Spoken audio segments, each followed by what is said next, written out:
Over 90 feet below the surface of the ocean, Jerry and Joan are shoving off the magic island in a Euclidean submarine.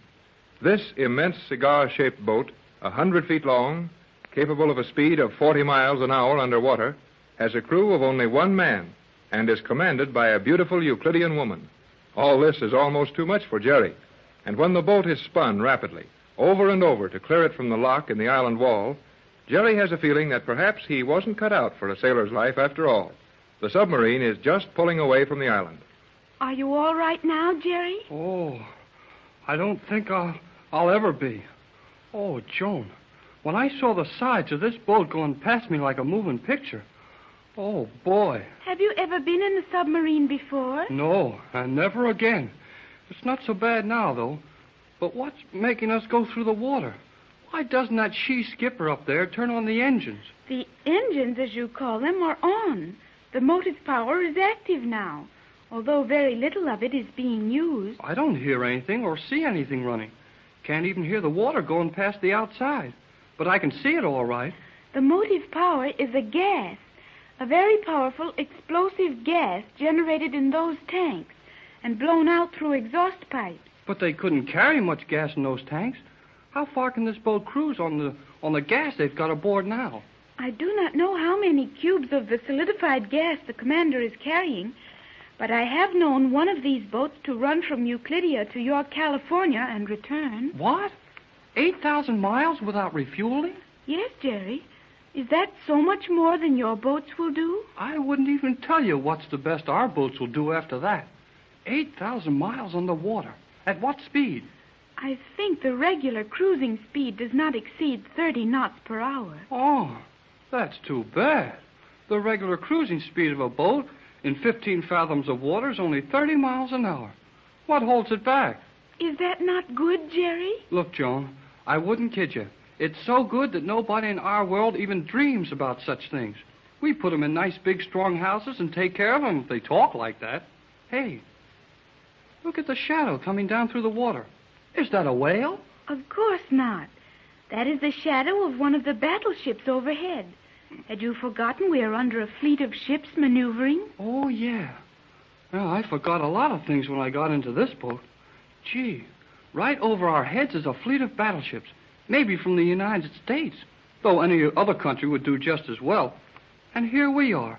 No way in the world to get word to them. And this woman commander has taken us out to capture your mother's other boat. Yes, Jerry, and you must be very careful what you say and do.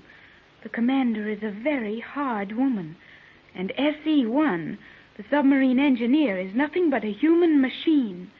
You will find no sympathy or kindness if you cross either of them. Your mother felt pretty bad when Captain Bradford ordered me to go on this submarine.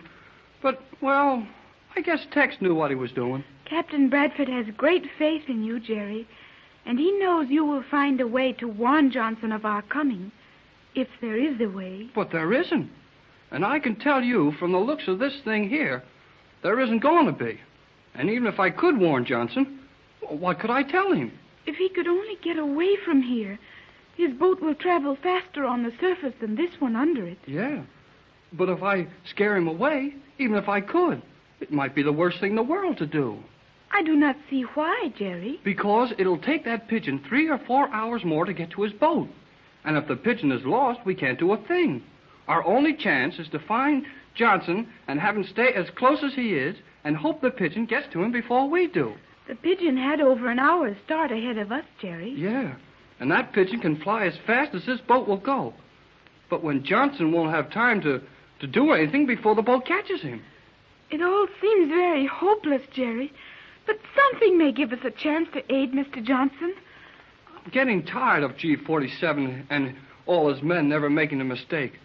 I bet if we could use our heads a little, we could figure some way to outsmart that girl up there in the control seat. It would not be wise to try it. Gee, she heard me. Of course, Jerry.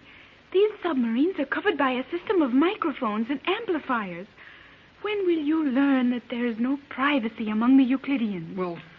Well, can we come up and talk to you, Commander? You may speak to me from there if you have anything to say. I got plenty to say. Proceed. Well,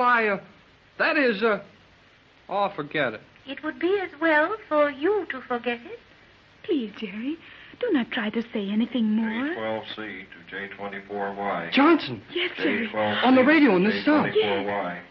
Hello, J24. Hello. Must have a report from you, J24Y. We'll stop sending and change course if no answer to this call. J12C to J24Y. What can I do now, Joan? You will come up here to the control section at once. Do as she asks, Jerry. I will stay here. But, Joan... I know best, Jerry. I would have been asked to come up if I had been wanted. Hurry, you fool. I'm coming. Sit tight, Joan, and don't worry. Be careful, Jerry. Do exactly as the commander tells you. Be very careful, Jerry. You will sit here and do as I tell you. Sit down there. Now what? My microphone is before you, and you will send this message to J12C. I have been waiting for his call to get his wavelength. You will send the following message. Send it to whom? You know perfectly well. This is the message. You will call J12C exactly as you would from the Gregory yacht. You will call him in a natural manner. Tell him you are all safely on the island, but the yacht is wrecked. You cannot leave, and he must come to you. Answer any questions he asks, but answer them carefully. Make it plain that he must hurry to the island. And then what happens to Johnson when he gets to the island? Do not act stupid. You know as well as I that Johnson has the material aboard for compounding Captain Bradford's formula, and that a pigeon left your yacht with instructions to Johnson as to how to use the formula to attack Euclidia. The pigeon may arrive at the boat, but Johnson will never use that formula. Now, send the message. Yeah? And what if I don't? You have seen these ray guns before, I think? Jerry, do as you are ordered. You can gain nothing by refusing. This is the funniest place. People talk to you from all over the boat. You may gape at the wonder of this boat later. Now send the message, and remember, one mistake and I will use this ray gun. Then I will proceed to Johnson's boat and sink it with all on board. All right. Oh, I'm ready. Tell me when to go. At this depth and distance, I will need the generators. When I start them, watch the filament in that tube. When it glows, speak. And remember to say nothing to arouse suspicion. Now silence until you see that tube glow.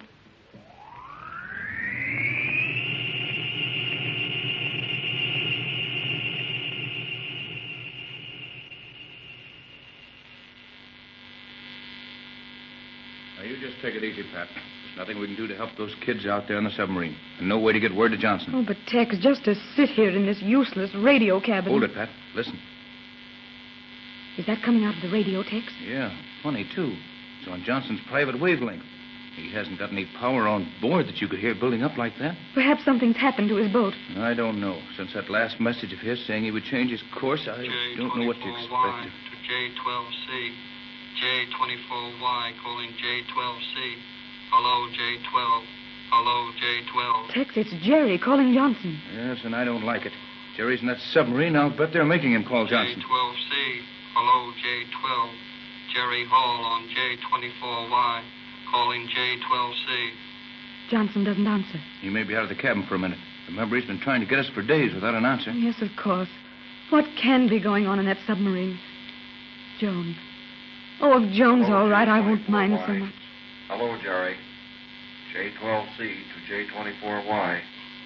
Go ahead, J24Y. Go ahead. I have a message for you, J12C, from Captain Bradford. We are safe on the island at position as given you before. Our transmitter has been out of order. Could not talk to you, but have heard all your messages. Yacht is completely wrecked. Cannot leave island. You must come to rescue. Island position, latitude 29 degrees south, longitude 124 degrees 30 minutes west. Hurry to the island. All standing it fine, except Bosun. He seems nervous. We'll be glad to see you. Come at once. Okay, J24Y. Okay, Jerry Hall. Coming at once. My position now is 25 degrees south, 124 west. Should raise you in less than 6 hours. 73s to all on board. Johnson. Oh, Tex, Jerry is bringing Johnson right into all this. I know it, Pat, but there isn't anything else he can do. I can imagine every move they're making on board that submarine. Jerry's sitting there with one of those ray guns in his back while he sends a message as G-47 or one of his assistants directs. But the pigeon with the message to Johnson. Tex, it will get to Johnson's boat just too late to do any good. That's the part of it that's going to come out all right. I don't know just how, but it will. How can you say that? You know the pigeon will get to Johnson's boat only an hour or two before he meets the submarine. And Johnson doesn't even know the pigeon is... Why, Tex. Jerry's message. Right, Pat. Jerry said the bosun was nervous. That's enough for Johnson. He'll know the bosun's flying out there somewhere with a message for him. He'll know there was something wrong with the message Jerry sent. I wonder if Joan is all right on that submarine. Joan's all right as long as Jerry is. He'll take care of her. But how much could either of them do against the power of G-47 if he wanted to do something to them? Not much, of course. But G-47 won't do anything to one of us until he gets his hands on my formula. We're safe until then. He'll have the formula as soon as he gets Johnson's boat and the message off the pigeon. No, he won't. What? You didn't send the formula with bosun? No, but I did send the number of the safety deposit box where the formula may be found in Los Angeles. Only Johnson would understand what that number meant. So even if Johnson is captured, they still haven't the formula. Then Johnson will simply be another prisoner on this island. And all of his crew and our other boat will be tied up here. We're only getting in deeper and deeper, Tex. Yes, but we'll have quite an organization on this island then. It won't be so one-sided, and a lot of things can happen. Tex, listen. Something's happened. I'll see. Pat, get out of here quick. Run for that ramp up the side of the lock. What's happened, Tex? The lock gate's breaking. The ocean's coming in here, and we're 50 feet below the water level. Hurry, Pat. Come on, run. Go ahead, run.